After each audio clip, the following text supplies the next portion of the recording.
студенттерибиз. Асылзат айым мектепте билим гана бербестен Төлөйкөн тынчтык клубун негиздеген. Мында жогорку класстардын окуучуларына ийкемдүүлүк көндүмдөрү үйрөтүлөт. Тактап айтканда, балдар команда менен иш алып баруу, ал жерде өз оюн эркин айта алууга жана лидерлик сапатын жогорулатууга тарбияланат. Тынчтык клубундагы балдар долбоор жазып, тренинг семинарларда спикер болгонго жетишип калды. Жашоого үйрөтүү же болбосо жашоого чоң жашоого кадам таштоо болуп атат да. Бир гана мектептин эле жашоосу эмес, коомдо болуп аткан көйгөйлөрдү дагы окуучулар алып чыга алып атат да. Бунун негизиндечи мисалы экология көйгөйлөрү же болбосо жаштардын активизми боюнча, ушулар боюнча алар активдүүлүктөрүн көргөзө башташты. Жана мен ошол тынчтык клубундагы мүчөлөр менен ар бири менен сыйынтанам. Ар бир мектепте эле болсо керек, дежурный окуучулар бар да. Бир нерсеге катышат десе эле бир окуучуну эле ар жака алып барып, бир эле окуучуну.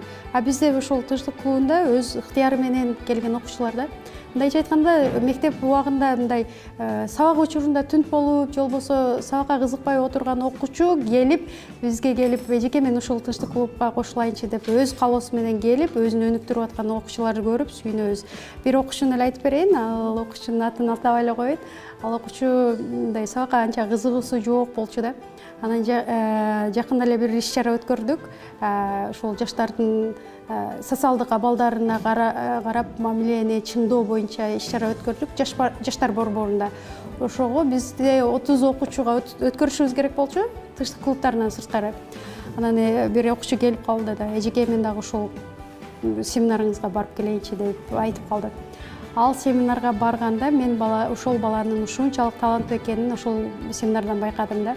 Ушунчалык сөзгө чечендигин, ушунчалык сабакка кызыкпаганы менен башка жактан бар экенин биле алдык да.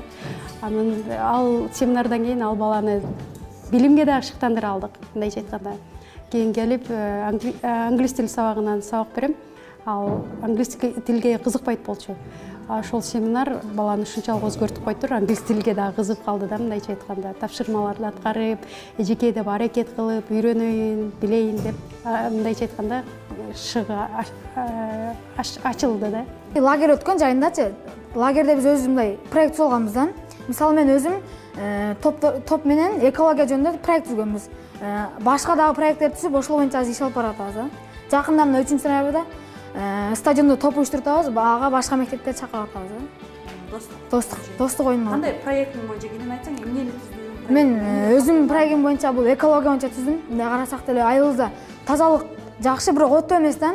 Ошол башка мектептер менен биргеликте ошол тазалыкты да алып кетебиз, биримдикти да алып кетебиз да.